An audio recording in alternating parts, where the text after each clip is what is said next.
नमस्कार। अखबार रिपोर्टर के इस अंक में आपका स्वागत है। ईरान और इजराइल के बीच में युद्ध चल रहा है। इजराइल ने उनके परमाणु ठिकानों पे हमले किए थे ईरान के, और ईरान ने भी पलटवार में कई ड्रोन हमले और कुछ मिसाइल का हमले इजराइल पर भी किए हैं। अब आज हम इसी पे बात करने वाले हैं। हमारी चर्चा जो होने वाली है वो ये है कि एक ज़माने में जो दोनों देश एक अच्छे मित्र हुआ करते थे, ईरान और इजराइल, लेकिन आज ऐसी क्या घटनाएं घट गई इस ऐसे इन बीच इस समय अंतराल में ऐसी क्या घटनाएं घटी कि जिससे ये लोग आपसी दुश्मन बन गए। तो इसके पीछे हमें 1948 में चलना होगा, जब इजराइल बना था। जब इजराइल बना था तो ईरान के जो बादशाह थे उनका नाम था मोहम्मद रजा पहलवी। ये पश्चिम के समर्थक थे, यानी ब्रिटेन के और अमेरिका के उनका समर्थन प्राप्त था। और एक तरह से वो ईरान को आधुनिक ईरान बनाना चाहते थे, यानी आज के जो वेस्ट है, जिस तरह यूरोपियन देश है, उस तरह का वो ईरान को निर्माण करना चाहते थे। इसके लिए उन्होंने बहुत सारी कोशिशें भी की थी। इसी कोशिशों में एक और भी था जिसमें इजराइल को मान्यता दिलाना। हालांकि बहुत सारे इस्लामिक देश इसके खिलाफ थे। उनका कहना था कि जो ईरान है वो एक तरह से धार्मिक देश है, यहाँ पर कोई भी चीज़ एक तरह से धार्मिक मान्यताओं के हिसाब से होनी चाहिए।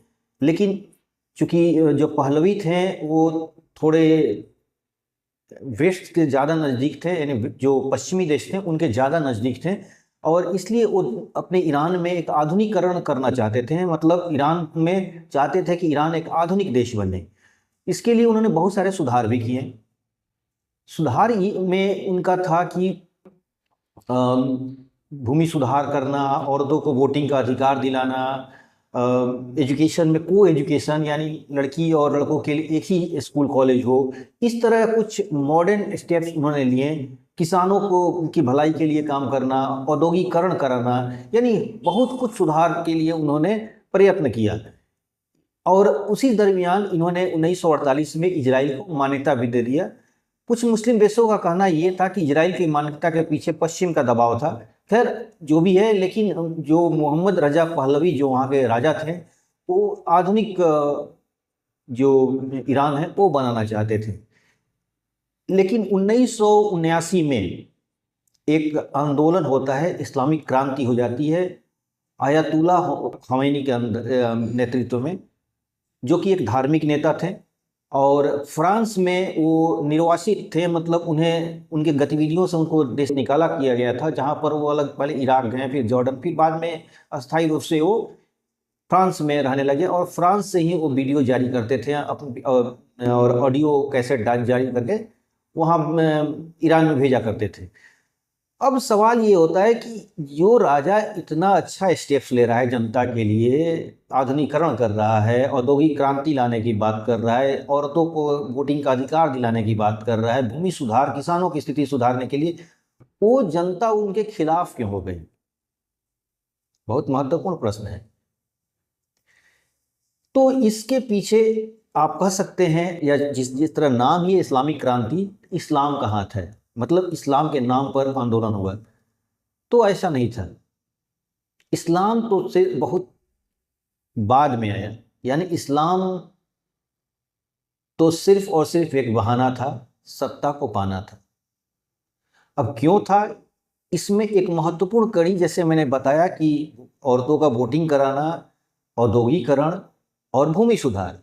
यहाँ पर भूमि सुधार नोट करने वाली बात है। जिस तरह भारत में वक्फ बोर्ड था और के लिए आंदोलन हुआ था, यानी वक्फ के पास बहुत काफ़ी संपत्ति हुआ करती थी, ईरान में कुछ ऐसा ही था।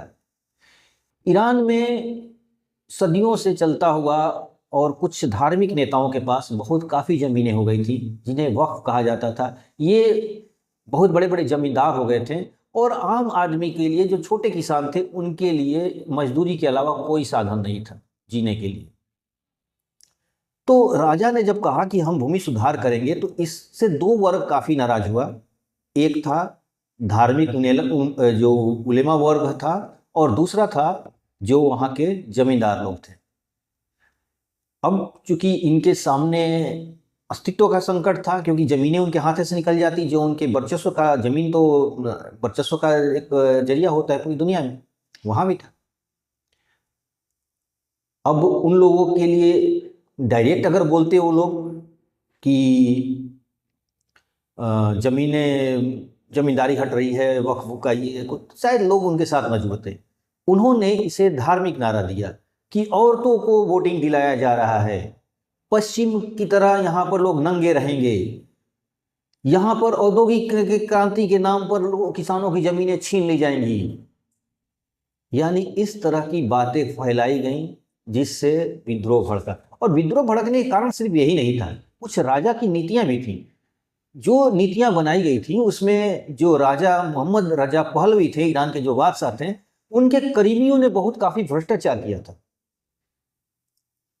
जमीनों को औद्योगिक के नाम पर अगर किसी फैक्ट्री को चलाने के लिए किसी को दिया गया तो वो उद्योगपति को और नहीं, राजा पहलवी के रिश्तेदार ही थे, उनके परिवार के लोग थे, जिससे लोगों ने लगा कि ये तो भूमि सुधार की बात तो हो रही है, लेकिन इसका फायदा तो सिर्फ राजा पहलवी को मिला है, यानी बादशाह को मिल रहा है।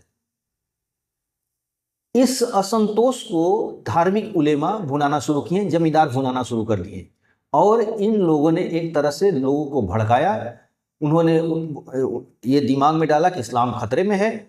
सच्चाई तो ये थी कि उनकी ज़मीनें खतरे में थी, लेकिन उन्होंने उसे धार्मिक एंगल दिया। ज़मीनें खतरे में है, अरे इस्लाम खतरे में है, हम पश्चिम की तरह हो जाएंगे, हमारे यहाँ औरतें नंगे घूमेंगी, हमारे यहाँ औरतें और अगर लड़कियाँ और लड़के एक ही कॉलेज में क्लास स्कूल में पढ़ेंगे तो इनमें एक अराजकता फैल जाएगी। ये कई तरह की बातें जो फैलाई गई, जिससे जो ग्रामीण क्षेत्र के लोग थे वो भड़क गए, और भड़कने के का जो फायदा उठाए वो हयातुल्लाह खुमैनी। और हयातुल्लाह खुमैनी ने आखिर सत्ता को पलट ही दिया और सत्ता पर आ गए, और अपने आप को खुद को सर्वोच्च नेता को घोषित कर दिया, यानी सुप्रीम लीडर कहाने लगे। 10 साल तक, लगभग 85 तक, 6-7 साल तक सुप्रीम लीडर रहे। उसके बाद अभी वर्तमान के जो अयतुल्लाह खमैनी हैं, वो खोमैनी थे, ये खामैनी हैं, इनके हाथ में सत्ता आ गई, अब ये सुप्रीम लीडर है। अब जरा सोचिए कि इजराइल का विरोध क्यों होना शुरू हो गया। बात कुछ कुछ समझ में आ रही होगी आपको। इजराइल का विरोध होने के पीछे वही धार्मिक एंगल था। अपने आप को धार्मिक सर्टिफिकेट दिलाने के लिए कुछ ऐसे सेंटिमेंटल इशू को उठाने थे, इस तरह के भावनात्मक मुद्दों को छूना था, जिससे पूरी दुनिया में और खासतौर पर ईरान में लोग को एक तरह से अपील करें। और इसके लिए उन लोगों ने इजराइल का विरोध करना शुरू किया और अपनी पॉलिसी में बना लिया कि हमें फिलिस्तीन को आज़ाद करा देना है। देखिए, फिलिस्तीन और इजराइल का कहानी मैं अलग से वीडियो बना कर आपको बताऊंगा, लेकिन पहले थोड़ा सा हिंट दे रहा हूँ। 2 स्टेट जो पॉलिसी वहाँ पर लागू हुई है, यानी इजराइल और फिलिस्तीन 2 देश बन जाएं। लेकिन इसमें एक पेच है, दुनिया के लगभग सभी मुस्लिम देश इस मुद्दे पर सहमत हैं, लेकिन इसमें एक थोड़ी सी पेच है। पेच क्या है कि इजराइल ने जो जॉर्डन से 68 या 69, मुझे एक्यूरेट फिगर अभी नहीं ध्यान में आ रही है, यानी टाइमिंग का मुझे फिगर, लेकिन जॉर्डन से उसने वेस्ट बैंक और जेरूसलम को छीना था। अब वेस्ट बैंक जो एरिया है उस पर इजराइल ने अपनी बस्तियों को बसाना, यानी यहूदियों को बसाना शुरू कर दिया। लगभग 1 लाख के आसपास यहूदियों के एक बस्ती बसा दिया है वो। और यरूशलेम को जो वो अपना कैपिटल बनाना चाहता है इजराइल का, जिसे सभी दुनिया के मुस्लिम देश इसका विरोध कर रहे हैं, बोल रहे हैं कि एक फिलिस्तीन अलग देश बन जाए और देश की कैपिटल को बना दिया जाए यरूशलेम को। इजराइल नहीं तैयार है। दूसरे मुस्लिम देश कहते हैं कि इजराइल एक देश बन जाए, कोई दिक्कत नहीं है, लेकिन उसमें वेस्ट बैंक जो एरिया है वो छोड़ दें। इजराइल इसके लिए भी तैयार नहीं है। तो ये कुछ ऐसे विवाद हैं जिसमें फिलिस्तीन और इजराइल को लेकर मतभेद है। लेकिन कुछ देश ऐसे हैं कि जो बिल्कुल इजराइल को पसंद ही नहीं करते, कहते इजराइल होना ही नहीं चाहिए, जिसमें एक ईरान है और दूसरा है पाकिस्तान। इनका कहना है कि फिलिस्तीन एक अवैध कब्जा है और इन सारे यहूदियों को मतलब एक फिलिस्तीन नाम का देश बने, यहूदी उसमें रहें और फिलिस्तीनी भी रहें, लेकिन यहूदी उसमें अल्पसंख्यक के रूप में हो जाएंगे। और फिलिस्तीन बहुसंख्यक में हो जाएंगे और सारे राइट्स फिलिस्तीनियों को दिया जाए, यानी ईरान का कहना है और पाकिस्तान का कहना है कि दिया जाए और इजरायलियों को उसमें अधिकार नहीं दिया जाए। तो ये शायद इजराइल का दुनिया में कोई भी देश इसको बर्दाश्त नहीं करेगा। यही कॉन्फ्लिक्ट का जड़ है दोनों देशों में, ईरान में और इजराइल में। इजराइल को ईरान मान्यता ही नहीं देता, वो मान्यता क्या एक देश ही नहीं मानता, और देश क्या वो चाहता ही नहीं कि उस जगह पर यरूशलेम वाले एरिया में कोई यहूदी रहे, क्योंकि वहाँ पर जो अक्सा मस्जिद है जिसमें कहा जाता है कि क़यामत, मैं उस धार्मिक एंगल को नहीं जानता हूँ ना, उस पर मैं कुछ बात नहीं करना चाहता, मतलब ये जानिए कि मुसलमानों का एक पवित्र जगह है जिसे वो चाहते हैं कि ये यरूशलेम में जो फिलिस्तीनियों के साथ रहे। लेकिन दिक्कत क्या है कि यरूशलेम में ईसा मसीह का भी जन्म स्थल है, और सबसे बड़ी सी कि वेस्टर्न वॉल है जो यहूदियों का भी अपना धर्म स्थल है। तो अब ये विवाद, वो कहते हैं कि हमारा धर्म स्थल है तो इसे हम अपना लेके रहेंगे, मुस्लिम लोग कहते हैं कि हमारा धार्मिक मस्जिद है तो इसलिए हमारा है, और ईसाई का भी अपना ही कहना अलग है कि यरूशलेम भी हमारा है क्योंकि यीशु मसीह का जन्म हुआ था यहाँ। तो कुछ इस तरह के विवाद वहाँ पर हैं। वेस्ट बैंक एरिया है जहाँ पर यहूदियों ने अवैध बस्तियाँ बसाई हैं। अवैध मैं इसलिए बोल रहा हूँ क्योंकि यूनाइटेड नेशन ने भी इसको अवैध बोला है, मेरा अपना राय नहीं है, इसलिए इसे ये मत समझिए कि मैं अपनी तरफ से बोल रहा हूँ।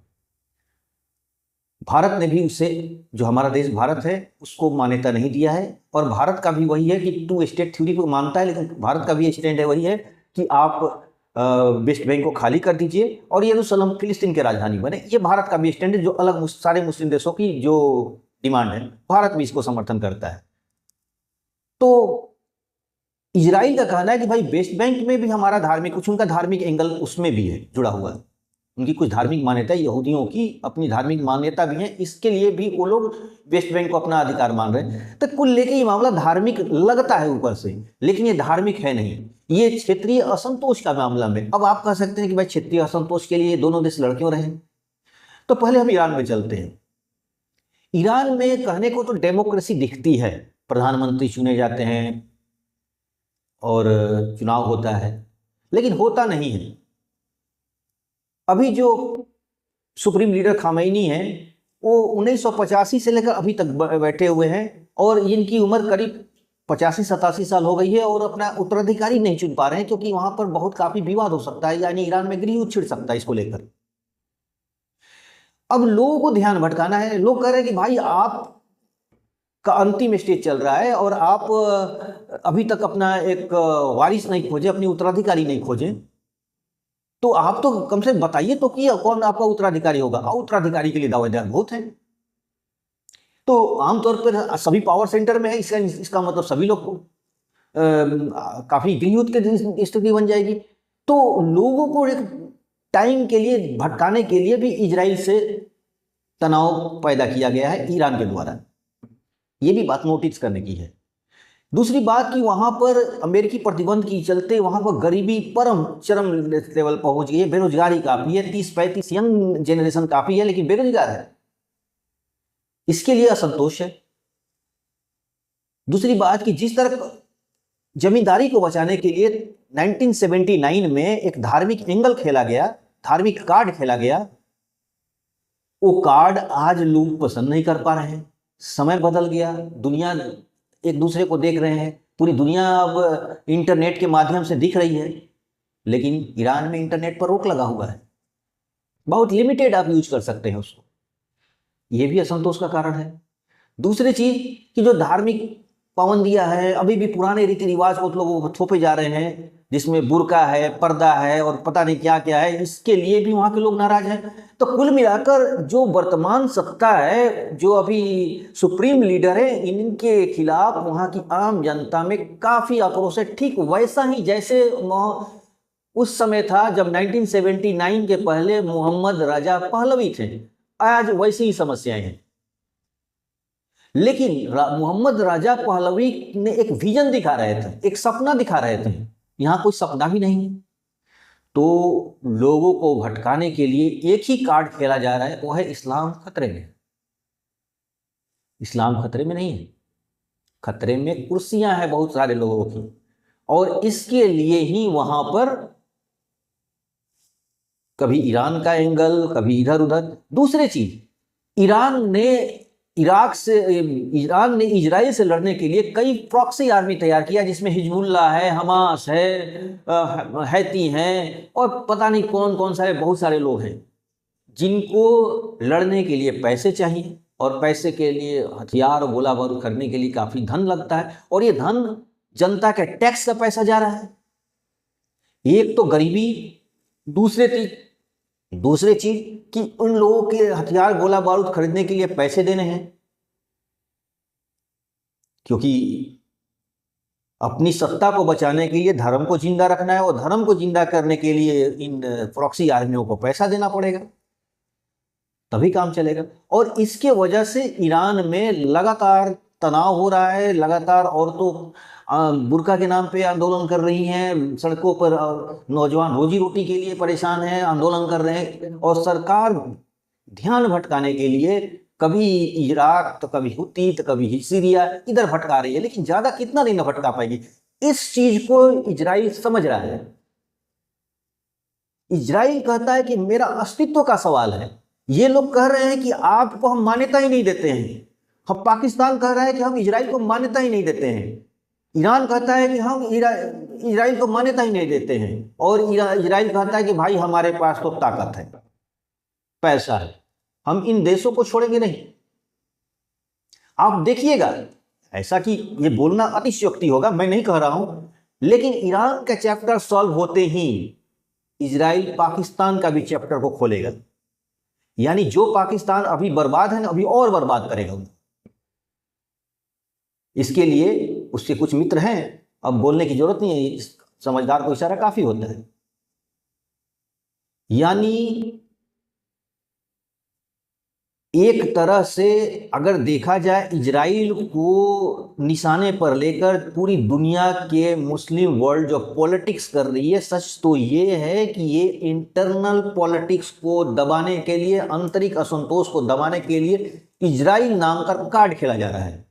कोई भी देश देख लीजिए ना, सऊदी अरेबिया देखिए, मिस्र देख लीजिए, जॉर्डन देख लीजिए, दुनिया के कोई भी मुस्लिम देश देखिए, वहां डेमोक्रेसी है? नहीं है। और पूरी दुनिया में जो हवा चल रही है इंटरनेट का, जो इंटरनेट ने पूरी दुनिया के दरवाजे खोल दिए हैं, पूरी आंख पूरी वर्ल्ड देख रहा है, इसका असर इनके देश पे पड़ना शुरू हो गया है। लोग कहते हैं कि भाई आप कब तक सत्ता पे बैठे रहेंगे, कब तक राजशाही चलेगी, सत्ता छोड़ो, जनता आ रही है। और इससे भटकाने के लिए हर देश, मुस्लिम देश अपनी पैतरा को आजमा रहा है। इस्लाम खतरे में है, धर्म ये वो सब कुछ चल रहा है, सिर्फ अपनी सत्ता बचाने के लिए। और इसके लिए इजराइल एक मोहरा बनाया जा रहा है, यानी निशाना इजराइल पर लगाया जा रहा है। अब जरा सोचिए, पाकिस्तान में अगर फिलिस्तीन में कुछ होता है तो पाकिस्तान जैसे देश के सड़कों पे आंदोलन होता है, लोग सड़कों पे उतरते हैं, गाड़ियों जला देते हैं, सड़कों पे दुकानें लूट लेते हैं, क्योंकि हम इजराइल के लिए ये संघर्ष कर रहे हैं। जाहिर सी बात है कि पाकिस्तान में भी जो आंदोलन हो रहा है, कहीं ना कहीं वहाँ की सत्ता उसको इस्तेमाल कर रही है, सत्ता ही चला रही है, सत्ता ही आंदोलन करा रही है। आम आदमी रोड पर थोड़े उतरता है, इसके पीछे कहीं ना कहीं सत्ता है। तो कुल मिलाकर इजराइल एक केंद्र है। मुस्लिम शक्तियां अपनी आंतरिक राजनीति को, अपनी आंतरिक असंतोष को दबाने के लिए पूरे दुनिया के मुस्लिम लगे हुए हैं, इजराइल पर निशाना लगा रहे हैं। समस्या उनकी आंतरिक है, ईरान भी उससे अछूता नहीं है। मैंने थोड़ा सा हिंट दे दिया है आपको, ज़्यादा के लिए मैं किसी और वीडियो में, इसके लिए कई एपिसोड बनाना पड़ेगा, लेकिन मैं फिर भी कोशिश किया थोड़ा बहुत आपको जानकारी मिल जाए। तो आज के अंक बस इतना ही। नए के साथ फिर आपसे मुलाकात होगी। आपसे हमारी गुजारिश है कि आप हमारे थोड़ा चैनल को थोड़ा सब्सक्राइब जरूर कर दीजिए, लाइक शेयर जो जरूर कीजिए। धन्यवाद।